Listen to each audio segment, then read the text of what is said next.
ça moi-même capable de dire.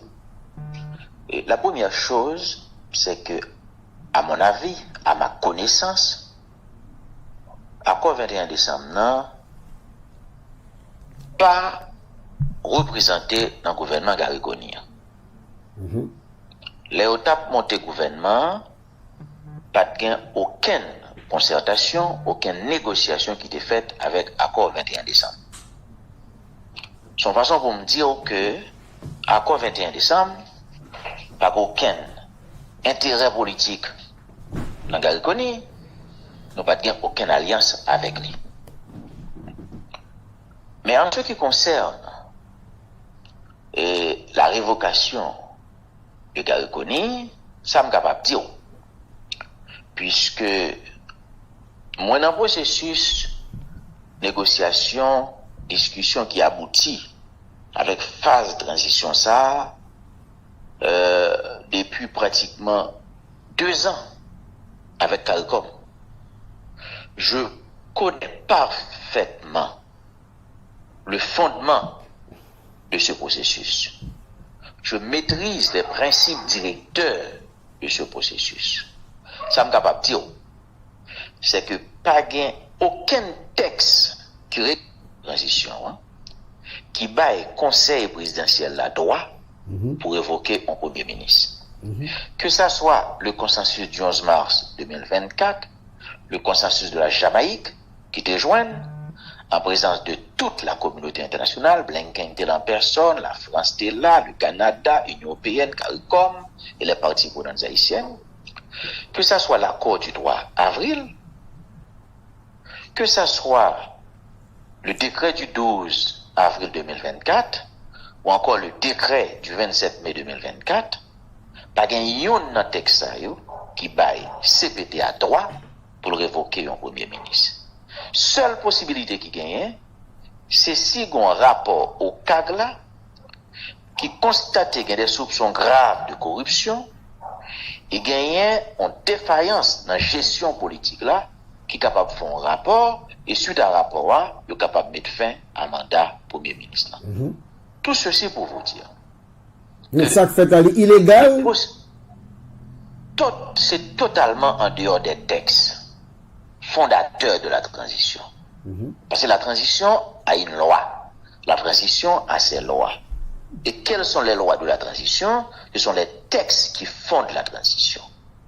Consensus 11 mars, accord 3 avril, décret 12 avril 2024, décret 27 mai 2024. Pas gain yon là-dedans qui baille CPT à droit pour le faire ça, le fait agent le fait là.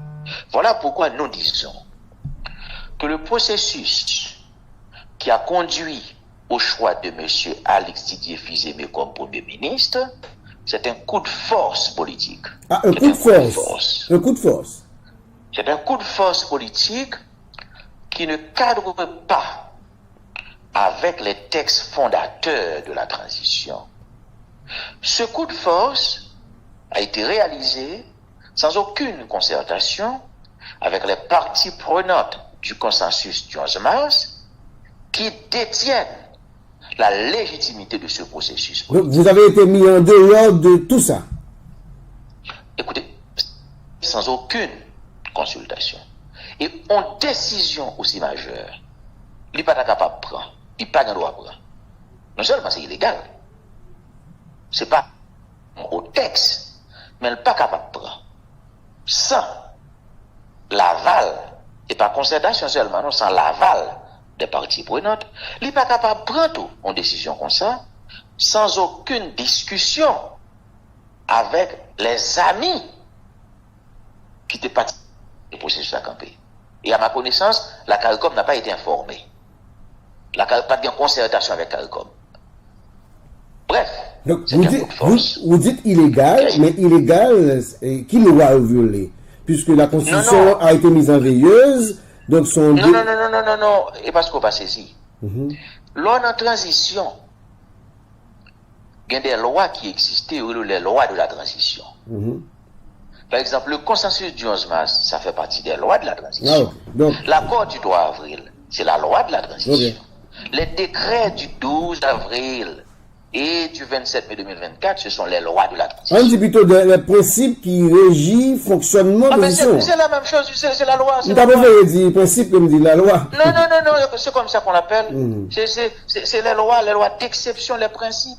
C'est ça lié. Mais coup de force ça qui fait en dehors de nous, mais nous ne pouvons pas faire un lien, nous ne pouvons pas nous dévoiler un secours de Gaïkoni tout, pour t'empêcher de tomber. C'est pas en dehors de nous d'abord. C'est d'abord en dehors des textes fondateurs de la transition. Maintenant, nous posons une question. Nous pas de voler au secours de Gaïkoni. Écoutez, Gaïkoni, il me dit que ça allait me rencontrer là. C'est la première fois que je me rencontré d'ailleurs, depuis le rivet. Nous te dire que, M. Kony, écoutez, vous avez tout fait sans les parties prenantes. Ou entend avec CPT, on monte en gouvernement sans les parties prenantes. Vous avez lancé des chantiers importants de la transition sans consulter les parties prenantes. Question constitution, question conférence nationale, question commission justice et vérité. Vous avez tout fait seul. De toute façon, vous me dites, monsieur, que ou pas gagner, parti prenant comme allié ou comme associé politique. S'il fait toute bagaille sans parti prenant, parti prenant pas associé Gaïkoni. Et c'est ça que nous pas défendre. Mais nous pas gagner pour nous défendre. Nous gagnons pour nous défendre le principe. Le principe, quand nous disons que ce qui a été fait en dehors des textes, nous défendons un principe. Mais nous ne défendons pas pour nous défendre Gaïkoni. Et voilà pourquoi, pour nous autres, il faut le plus vite possible, d'ailleurs, je l'ai dit, à une série de monde qui n'a Calcom, pas là plusieurs monde, on dit le plus vite possible. La Calcom, qui joue le rôle de garant, qui assure le suivi de ce processus, doit revenir dans le jeu en convoquant les parties prenantes pour redresser la situation. Redresser la situation comment? Comment redresser la situation? Il y a un gouvernement qui a été nommé, un gouvernement va être formé aujourd'hui. Comment redresser la situation? Évoquez Alix Vizeme? Écoutez, il y a un processus qui est en cours. Il y a des textes, il y a des lois, il y a des principes, il y a des règles qui gouvernent ce processus. Qui s'est passé? Il y a un premier ministre qui a été révoqué en dehors des textes, en concertation. Il y a un premier ministre, un homme partisan, qui a été choisi en dehors des textes en consultation. Vous dites partisan? Partisan, bien sûr. Pourquoi? Et je dis partisan parce que dans les principes qui gouvernent la transition, nous dit et nous accepté, et tout le monde va le débattre dans les prochains jours, que la transition doit être dirigée par un premier ministre indépendant, qui soit au-dessus de la mêlée. La transition ne peut pas être dirigée par un homme partisan. Pourquoi vous dites qu'il est partisan? Il est partisan de qui? De quel groupe? Quel secteur? Écoutez, les partisans, même Jean-André Michel Partisan, c'est un homme politique, et sur le plan politique, il y a un clan, il y a un parti politique, et les partisans, parce qu'il appartient à une frange du secteur économique. Ah, ok. Il est un homme partisan. Oui. Maintenant, voilà pourquoi nous disons, premièrement, il faut redresser la situation, et sur la table des discussions, entre les parties prenantes, la CARICOM, Monsieur Voltaire et le reste de la communauté internationale, a bien des sujets très clairs sur table. Premièrement, la mise à l'écart, de façon totalement arbitraire de Gaïkoni, les conditions dans lesquelles M. Fizeme vient nommé Premier ministre, et en question préjudicielle qu'a venu, c'est la mise à l'écart des trois conseillers épinglés dans les rapports de l'ULCC et aujourd'hui inculpés au cabinet d'instruction. D'ailleurs, je lis un article Miami Herald hier qui dit que eh bien, sont questions qui méritaient adressées et l'administration Biden en est consciente. Je vous le dis, Assad, mon ami, on ne pourra pas sauver la transition, on ne pourra pas réussir la transition avec la présence des 3 conseillers inculpés au cabinet d'instruction. Leur présence représente une menace, un danger pour le processus. Mais ils ont participé à mettre, à nommer M. Alix Fils-Aimé. Ah bien voilà, tout ceci va être débattu.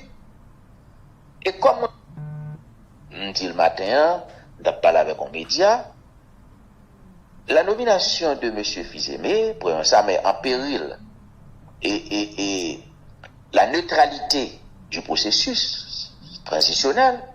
Mais nous-mêmes, nous connaissons tout. C'est une dette qui a été payée. Une dette? Oui. Ah bon, là, il faut expliquer, parce que là, auditeur t'a bien comprendre. Donc, nomination Alix Fils-Aimé, son dette qui paye. Qu'est-ce que c'était de monsieur? Ça a été de c'est une dette qui a été payée. Il y a des membres du conseil présidentiel qui ont payé leur dette. Et pour moi, c'est de la loyauté. Leur doit, il faut payer. Qui ça a été doué? Ça a été doué. Et dans le landerneau politique haïtien, quand je dis landerneau, dans la petite société politique, tout se sait. C'est une dette qui a été payée. Et je dis c'est mardi 12 novembre 2024. Je dis à pas je me parle en pile. Pas besoin de trop de détails. Mais je reviendrai sur les détails. Vous voulez dire que Leslie Voltaire avait une dette envers Didier Fils-Aimé? Je ne parle pas de Leslie Voltaire. Ah, ok. Leslie Voltaire n'est pas le conseil présidentiel. Elle n'a pas fait ça. Mais est-ce que pas le monde qui était doué? Non, bon, je dois vous dire. Parce que là, vous mettez tout le monde, c'est 8 personnes qui votent. Me dit certains. Ah, certains. Certains. Mais sont certains au pluriel, oui, attention. Certains au pluriel. Ouais. Est-ce que le président Leslie Voltaire, il parle de ça, vous connaissez? Vous parlez de ça? Écoutez, j'ai beaucoup de respect pour Leslie Voltaire. Je ne connais pas avant, je connais Noël. Même pas de connaître ni. Moi, nous avons 2 ans dans le processus politique ensemble, dans la négociation, CARICOM, Jamaïque, Port-au-Prince, etc. Me côtoyer, c'est un monsieur sympathique. Vous comprenez? Bref, je dis c'est mardi 12 novembre, c'est pas un jour me faire attaque personnelle, je vais faire sur Leslie Voltaire non plus. Mais moi, je dis, premièrement, c'est une dette qui a été payée. Et dans le landerneau politique, tout le monde le sait. Dans la société politique, tout le monde le sait, alors on qui peut connaître. Mais je regrette qu'on va dire là, parce que nous avons bien aimé connaître. On dit toi, tout à l'heure ça. Et j'ai tous les détails, même pas dire je dis. Maintenant, tout ça dit là, nous allons finir André Michel, puisque il a marché sur nous. Et écoutez, on va faire appel à la communauté internationale, et qui s'est habité dans ça. Mais ils ont validé la nomination de monsieur Alix Fils-Aimé. Ils ont été à la ville d'accueil hier. Non, écoute, il ne faut pas confondre. C'est pas une perte de temps? Il ne faut pas confondre les choses. Il ne faut pas confondre les choses. Il faut pas confondre les choses. Et c'est pas moi qui vais faire appel à la communauté internationale. Il y a une instance de médiation et de suivi qui est là, dans le cadre de ce processus, c'est la CARICOM.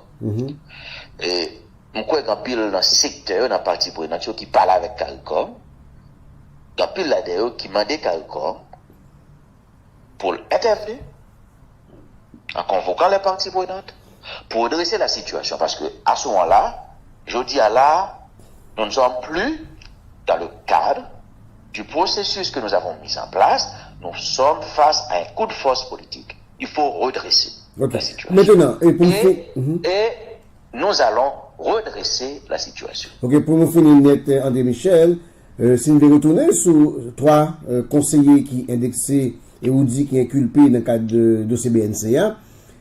Non, c'est pas moi, mais attention, c'est pas moi qui dis inculpé. C'est pas moi qui dis inculpé. Donc, depuis je suis envoyé mandat inculpé? Écoutez, à partir du moment où le commissaire du gouvernement, après avoir analysé le rapport de l'ULCC, décide de poursuivre et prend un réquisitoire d'informer pour transférer le dossier au cabinet d'instruction et que le juge d'instruction saisi démarre son enquête, eh bien, toutes les personnes visées sont des inculpés. Ah, ok, c'est ça la loi dit. Maintenant, est-ce que c'est pas une... Avec nouvelle donne ça, à côté, les 3 conseillers visés ont participé à un changement de gouvernement, nouveau ministre, est-ce qu'on a l'impression que ce nouveau pas qui est franchi, est-ce que nous pas perdu bataille pour arriver mettre à l'écart Louis Gérald Gilles, Smith Augustin, Emmanuel Vertillaire, c'est pas une bataille déjà perdue? 2 choses. Premièrement, c'est pas une bataille contre 3 personnes. J'ai beaucoup de respect pour les 3. C'est pas une bataille contre 3 mondes. Il s'agit d'une bataille pour sauver le processus. Premièrement. Deuxièmement, comme si vous voulez, cette bataille pour sauver le processus, cette bataille, elle sera gagnée. Et, moins d'où ça là, nous allons redresser le processus.